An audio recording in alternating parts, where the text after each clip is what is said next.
Provérbios, capítulo 1, versículos de 1 a 7.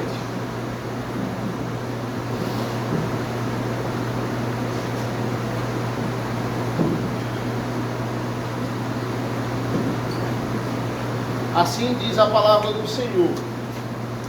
Provérbios de Salomão, filho de Davi, rei de Israel, para aprender a sabedoria e o ensino, para entender as palavras de inteligência, para obter o ensino do bom proceder, a justiça, o juízo e a equidade, para dar prudência aos simples e conhecimento e discernimento aos jovens, que o sábio ouça e cresça em prudência, e que o instruído adquira habilidade para entender provérbios e parábolas, as palavras e os enigmas dos sábios. O temor do Senhor é o princípio do saber, mas os insensatos desprezam a sabedoria e o ensino. Oremos. Senhor nosso Deus, nosso Pai, nos abençoa nesta manhã, que nós possamos entender Tuas verdades mais uma vez. Esteja conosco, em nome do Teu Filho amado Jesus. Amém. Amém. Irmãos, que verdades profundas nós podemos ler nesses versículos. Provérbios, ele começa falando sobre o temor do Senhor. O segredo da sabedoria está em temer o Senhor. Inicialmente eu gostaria de falar com vocês sobre o que não é temor, para depois a gente adentrar no que realmente é temor. Por exemplo, imagine 3 pessoas usando drogas nas ruas e eles se deparam com um policial que está se aproximando deles. Rapidamente eles guardam ali a droga, eles jogam fora, ou eles escondem, se limpam a boca, limpam os braços e esperam o policial passar.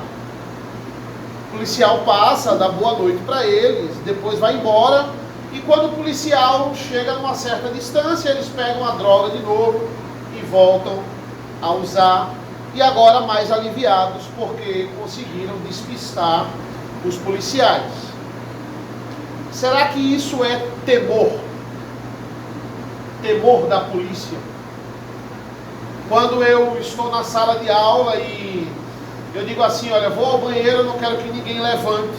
Se eu voltar, quem estiver em pé será punido.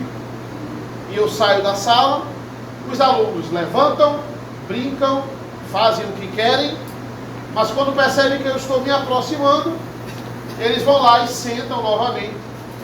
E a sala está intacta quando eu voltei, do mesmo jeito que eu fui. Será que isso é temor? Eles têm temor da minha autoridade? Muitos pensam que talvez eu e os policiais, nós tenhamos muita moral, porque pelo menos na minha frente, os alunos não desobedecem, eles temem. Mas Salomão, e como é bom voltar a falar de Salomão, agora aqui mais jovem do que em Eclesiastes, né? Eclesiastes ele está no final da vida dele, ele vai nos mostrar hoje que isso não é temor. Na verdade, você fazer pelas costas da autoridade é o ápice do desrespeito. Por quê? Porque quando as pessoas desobedecem pelas minhas costas, não existe um impacto nenhum na minha liderança. A minha liderança não tem nenhum significado na vida deles. Na verdade, a minha liderança é um incentivo para eles provarem a hipocrisia deles, de desobedecerem nas minhas costas.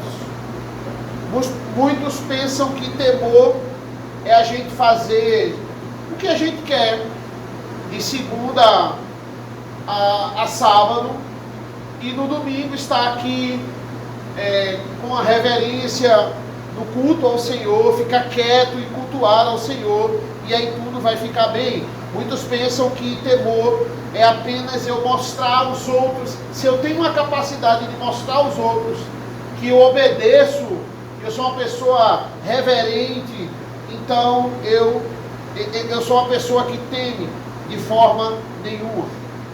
Temor ao Senhor não é apenas viver uma vida aparente de obediência. A pessoa comete as maiores atrocidades, mas aí alguém diz assim, não, mas pelo menos ele todo domingo está na igreja. Ele é uma pessoa ruim, mas pelo menos ele é uma pessoa devota, ele ora todos os dias. Não, isso não é temer ao Senhor, isso é tentar ao Senhor. E Salomão, ele nos convida a falarmos sobre isso nessa manhã. Salomão, ele escreve provérbios, irmãos, para exortar Israel. Essa é a maior finalidade. Embora muitos que, quando a filosofia teológica, ali eles entram mais nessa parte filosófica, né? Provérbios, Eclesiastes, ele nos dá talvez muita abertura para isso. Esse não vai ser o foco das nossas exposições de provérbios. Vamos nos conter mesmo na exposição verso a verso. E em termos de conteúdo, provérbios é muito rico. Eu não vou precisar dizer isso. Os irmãos vão ver, vão perceber por si só. Eu estava animado para pregar em provérbios, essa é a verdade. Mas quando eu comecei a ler provérbios e entender a divisão de provérbios, eu entendi que, na verdade, a linguagem proverbial de Salomão só começa no capítulo 10, certo? Nós temos, uma divisão de 3 partes aqui, o livro de provérbios. Capítulos 1 a 9 eu tenho a introdução, é a introdução para começar os provérbios, capítulos 1 a 9, certo? O primeiro bloco dos provérbios está nos capítulos 10 a 14, é a primeira coleção que se chama de provérbios. Depois, capítulos 15 a 29, a segunda coleção de provérbios. E depois, nós temos aí 2 profecias no final do livro.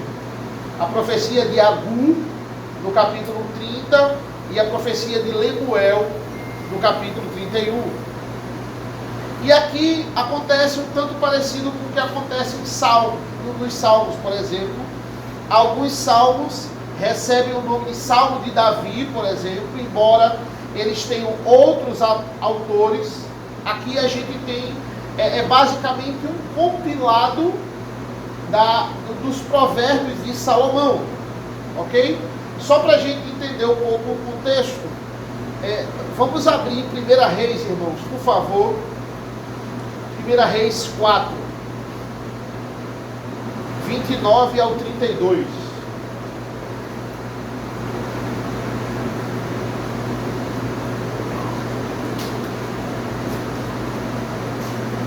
Reis 4, 29 ao 32 diz assim: Deus deu a Salomão sabedoria, entendimento fora do comum e uma inteligência tão vasta como a areia que está na praia do mar. A sabedoria de Salomão era maior do que a de todos os homens do Oriente, e que todos os homens do Oriente, e do que toda a sabedoria dos egípcios. Era mais sábio do que todos os homens, mais sábio do que Etan, Ezraíta, e do que Emã, Calcol e Darda, filhos de Maol. E a sua fama se espalhou por todas as nações ao redor. Compôs 3.000 provérbios, e os seus cânticos foram 1.005. Até aqui. Desses 3.000 provérbios, 915 estão nesse livro aqui de provérbios. E pelo menos 7 autores, eles compõem essa coleção aqui. Eu falei para vocês, Salomão, Agur, Lemuel. O capítulo 22 fala de alguns sábios. Acredita-se que esses sábios ali, conselheiros de Salomão, eles compilaram alguns provérbios desse rei. No capítulo 25, a gente tem Ezequias e seus companheiros, que também reuniram alguns provérbios de Salomão, os sábios do rei Ezequias aqui. rei de Judá. Certo? Só para a gente entender um pouco, aqui no capítulo 30, versículo 1, vai dizer assim: palavras de Agum, filho de Jaque, de Massá. Esse Agum, ele é desconhecido em toda a Bíblia, a gente não vê menção dele em lugar nenhum. Provavelmente aqui alguns comentaristas dizem um oficial da corte de Salomão, certo? Capítulo 31, aí versículo diz assim: palavras do rei Lemuel de Massá, que a mãe dele lhe ensinou, certo? Então, o rei Lemuel também, nada se sabe sobre a identidade dele. E na nossa perícope de hoje, irmãos, nessa primeira passagem, a gente vai tentar dividir em 3 pontos. Primeiro ponto, versículo 1, o autor de Provérbios, o maior aqui, pelo menos, versículos 2 a 6, o objetivo pelo qual os provérbios foram escritos, certo? E o versículo 7, o cerne de todo o livro de Provérbios, que é a sabedoria no temor do Senhor. Versículo 1, Provérbios de Salomão, filho de Davi, rei de Israel. Irmãos, o que são provérbios? Provérbios são frases, são ensinamentos curtos, que quando citados, eles meio que encerram a discussão. Olha, a gente está pensando nisso, mas tem essa frase aqui, que ela encerra um questionamento. Geralmente, muitos homens do mundo, eles ficam famosos pelos seus provérbios. Por exemplo, Sócrates, ele no mundo grego, ele fica famoso ao declarar: conhece a ti mesmo. Talvez o seu pai ou a sua mãe tinha um provérbio dentro de casa, que quando ele dizia, encerrava a discussão. Uma frase: não quero mais ouvir falar sobre esse assunto. Quando você sabia que o seu pai diz isso, ou dizia isso, acabou a discussão, você não tem mais como argumentar. Ok? É um provérbio. O nosso país é cheio de provérbios. Alguns concordam com a Bíblia, outros discordam. Água mole, pedra dura, tanto bate até que fura. É um provérbio. Um provérbio que discorda com a palavra. Uma mentira contada várias vezes torna-se uma verdade. Quando você estuda a palavra, a gente sabe que uma mentira sempre será uma mentira. E dentre Israel, em Israel, vários provérbios falsos eles circulavam também. Um dos objetivos do rei Salomão é mostrar aqui, é registrar provérbios em que as pessoas poderiam se basear. Por exemplo, Ezequiel 12 vai dizer assim: a palavra do Senhor veio a mim, Ezequiel 12, 21 ao 24.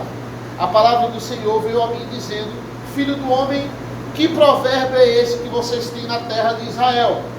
Os dias passam e as profecias fracassam. Portanto, diga-lhes: assim diz o Senhor Deus, darei um basta nesse provérbio, e ele não será mais usado em Israel. Mas diga-lhes: os dias vêm vindo e as profecias vão se cumprindo, porque não haverá mais nenhuma profecia falsa, nem adivinhação lisonjeira no meio da casa de Israel.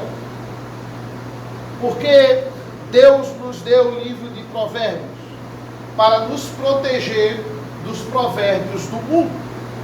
Essa é a ideia. Estudar e decorar os provérbios bíblicos devem ser incentivados pela igreja. Percebam que quando muitas vezes a gente está pregando em outros textos, a gente cita alguns provérbios. Por quê? Porque eles são aplicações diretas em alguma coisa que a gente esteja mostrando à igreja. Então, muitas vezes, você está ouvindo uma pregação e o pastor diz assim: Salomão, como já diria em Provérbios, e ele vai citá-lo, porque é uma aplicação prática na vida cristã. E, ao contrário de Eclesiastes, quando Salomão se intitula como o pregador ou o sábio, a gente vai vendo ao longo da descrição que que em Eclesiastes não tinha como não ser Salomão. Aqui, Salomão não faz nenhum mistério. Ele já se apresenta de cara. Provérbios de Salomão, e para não ter dúvidas, né? Filho de Davi, rei de Israel. Se nós compararmos, irmãos, a vida de Salomão e Davi, a gente vai ver que em termos de conflito, a vida de Davi foi uma vida muito mais turbulenta. Foi uma vida muito mais movimentada. Certo?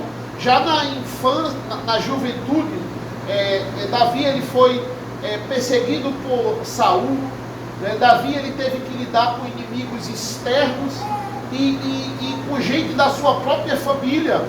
Davi ele teve que ir contra Absalão, que queria usurpar o seu trono. Davi teve problemas externos e internos, teve conflitos na juventude. Já Salomão, e veja, apesar de todo o contexto de Davi, ele nos apresenta salmos fantásticos, né? E por causa desses sofrimentos, ele também nos mostra aqui e nos fornece salmos em que a gente prega, em que a gente canta. Mas Salomão não. Salomão, em termos de quantidade de guerras e de conflitos, ele teve uma vida muito mais tranquila. Ou seja, ele teve mais tempo de usar o dom que Deus deu a ele, que era de fato a sabedoria. Na verdade, a sabedoria é a maior herança que Salomão ele pôde nos dar. Existe uma grande discussão quanto à salvação de Salomão. É interessante isso. 1 Reis nos mostra uma fase, 1 Reis 11 vai mostrar uma fase onde Salomão ele se desvia dos caminhos do Senhor. E a palavra é bem essa, ele se desviou. E obviamente isso acontece porque ninguém que levanta templo para as suas mulheres, de fato ali vai estar bem ou em comunhão com Deus. Eu fiquei um tanto escandalizado quando eu vi um comentário de Matthew Henry. Matthew Henry acredita na apostasia de Salomão. Olha que interessante, né? O comentarista ele não vê problema em um ímpio ter escrito 3 livros da Bíblia, no sentido de Deus usar quem ele quer, até mesmo o ímpio, para falar as suas verdades. Aí ele cita um exemplo dos pastores em Filipenses, quando estavam pregando o Evangelho, mas pela motivação errada. Eles estavam pregando o Evangelho para gerar raiva em Paulo, achando que Paulo ia ficar com raiva porque ele estava preso, e aí a motivação estava errada. Aí Paulo vai dizer que não importa, contanto que eles preguem o Evangelho. Então ele diz, olha, pela motivação errada eles estavam pregando a verdade. Outro exemplo que Matthew Henry usa, ele diz assim, uma pessoa pode se desviar, mas porque ela se desviou, eu não tenho a obrigação de desconsiderar os sermões que ela pregou na época que ela estava no ministério. Foram sermões que fidedignamente ela foi lá e pregou o Evangelho, certo? Então Matthew Henry ele vai por essa linha aí. Mas eu particularmente, e não só eu, uma série de outros comentaristas ainda acreditam na salvação desse rei, até por causa do livro de Eclesiastes, porque existem pesquisas e datações de que de fato Salomão escreve Eclesiastes no final da sua vida, certo? Na sua velhice, certo? Então, digamos que e para quem pregou, né, também você vendo ali versículo por versículo de Eclesiastes, você vê que aquilo ali Salomão está já com uma certa idade avançada, né? Isso aí é o que muitos comentaristas também acham. Era meio que ele era da igreja, se desviou, mas não apostatou, né? Ele depois ele volta para a igreja, né? É um desviado, mas não um apóstata, digamos assim. Esse é o autor de Provérbios. A partir do versículo 2, nós temos aqui os propósitos reais de Salomão ter escrito Provérbios. Versículo 2, para aprender a sabedoria e o ensino, para entender as palavras de inteligência, para que o povo de Israel, e também nós, irmãos, nos adentrássemos na sabedoria bíblica. Ele está dizendo, para nos tornar sábios. Ou seja, quem peca e escapa. Ele foi uma pessoa esperta, porque ele pecou e ele escapou, porque ele soube escapar. Essa pessoa, Salomão nos chama de sábio. Sabedoria parte do ensinamento bíblico. Quando eu aplico a Bíblia, Salomão está dizendo, você de fato é sábio. Para entender, o que ele diz no versículo 2, as palavras de inteligência. Salomão, ele queria passar um pouco do que ele desfrutara do dom que Deus havia dado a ele.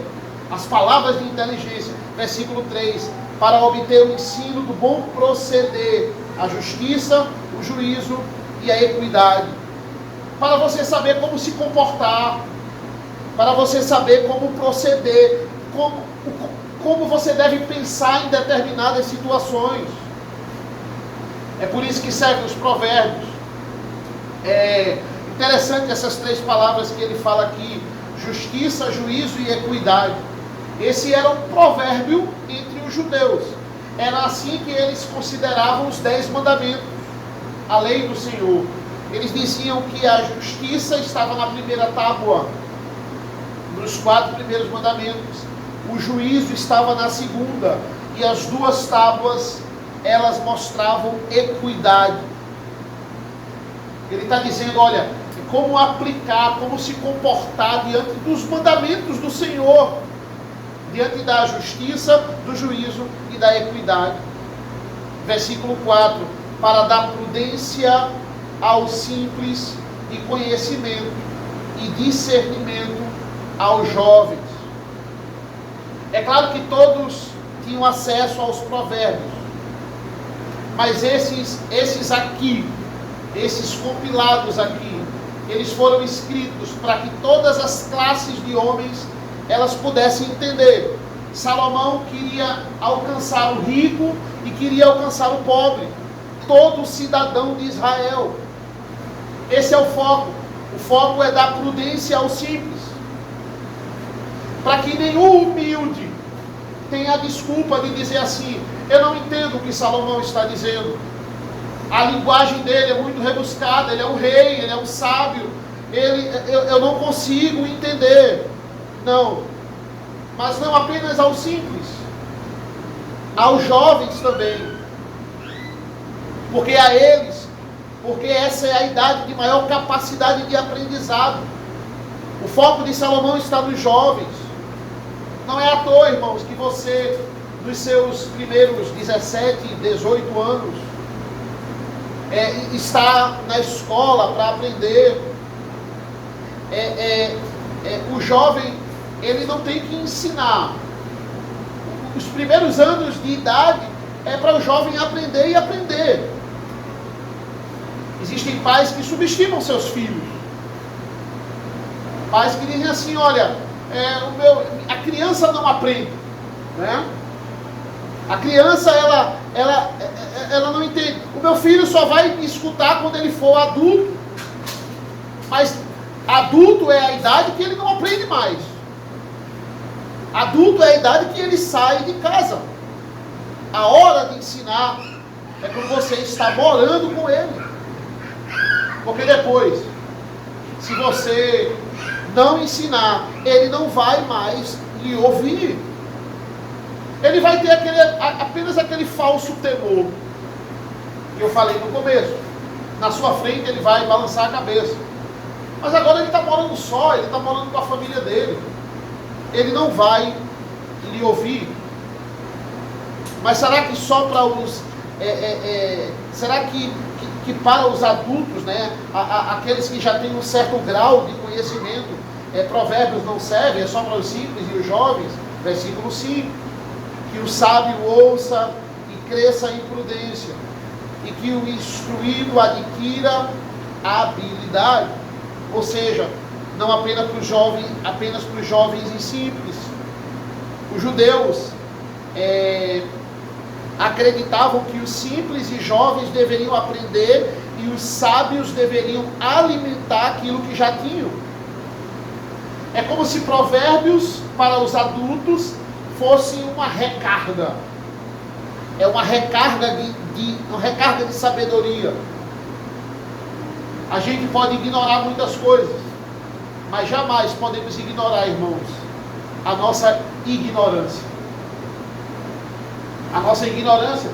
A gente não pode chegar no nível de dizer assim, eu já sei de tudo. Eu agora cheguei numa certa fase, de forma nenhuma. Provérbios é essa recarga para nós. Versículo 6. Para entender provérbios e parábolas, as palavras e os enigmas dos sábios. Para vocês entenderem. O enigma, é interessante essa palavra aqui.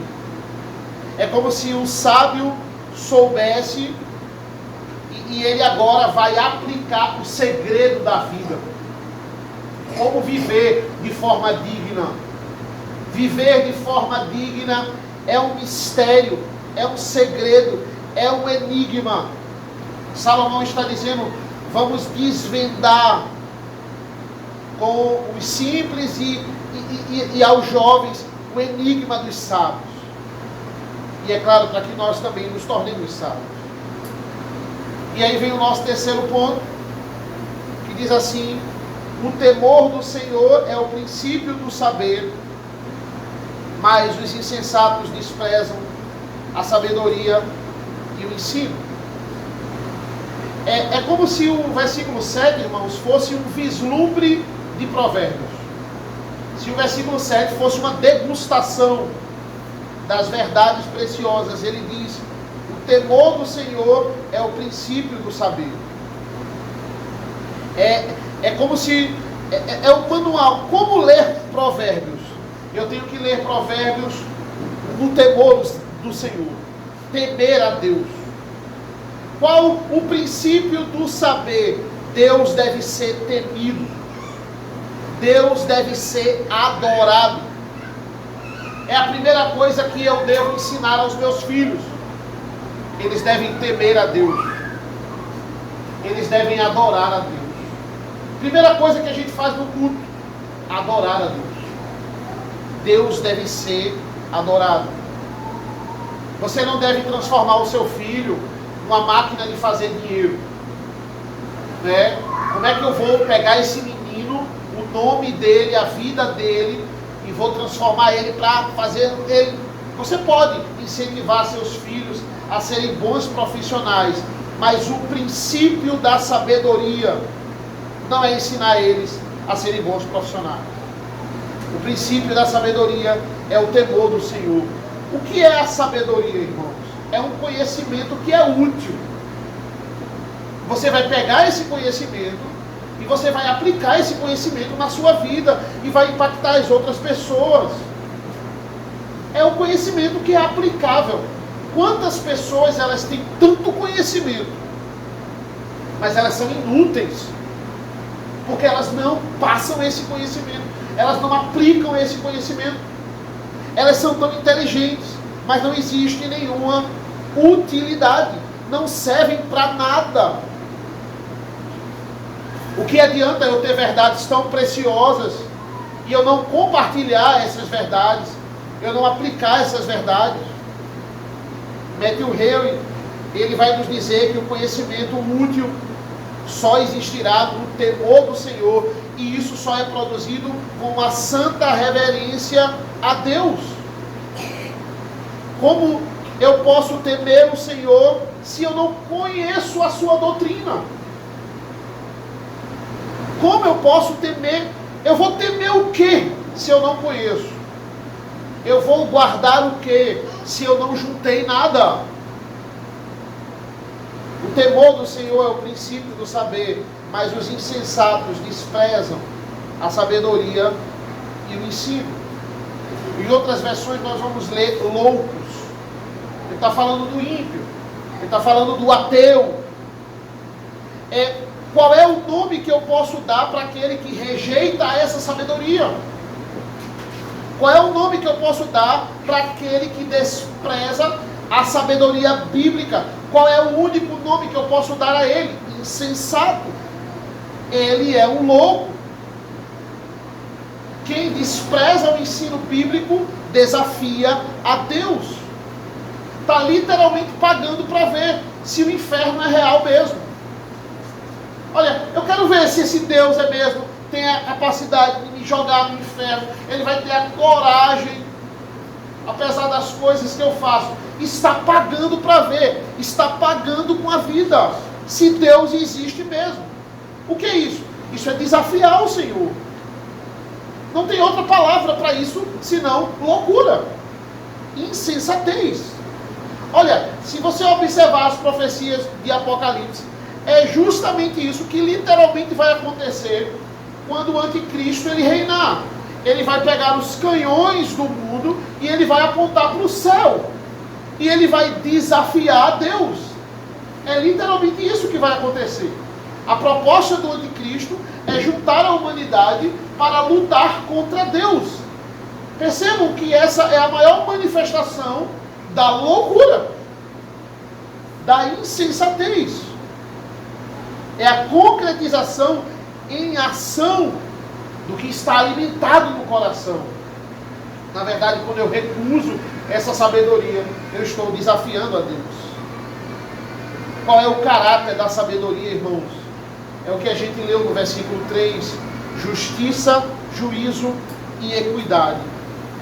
Olha como tudo isso, olha como todas essas características que a gente leu, elas se concretizam no Filho de Deus. Abra comigo, por favor, em Isaías 11.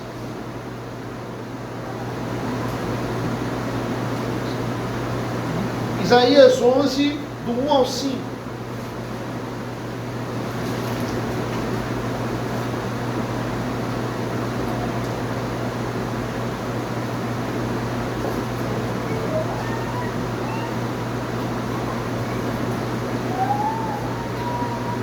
Vai dizer assim: do trono de Jessé sairá um rebento, e das suas raízes brotará um renovo. Repousará sobre ele o Espírito do Senhor, o Espírito da sabedoria e de entendimento, o Espírito de conselho e de fortaleza, o Espírito de conhecimento e de temor do Senhor. Ele terá o seu prazer no temor do Senhor. Não julgará segundo a aparência, nem decidirá pelo que ouviu dizer, mas julgará com justiça os pobres e decidirá com equidade a favor dos mansos da terra. Castigará a terra com a vara de sua boca, e com o sopro dos seus lábios matará o perverso. O cinto dele será a justiça, e a verdade será a faixa na cintura.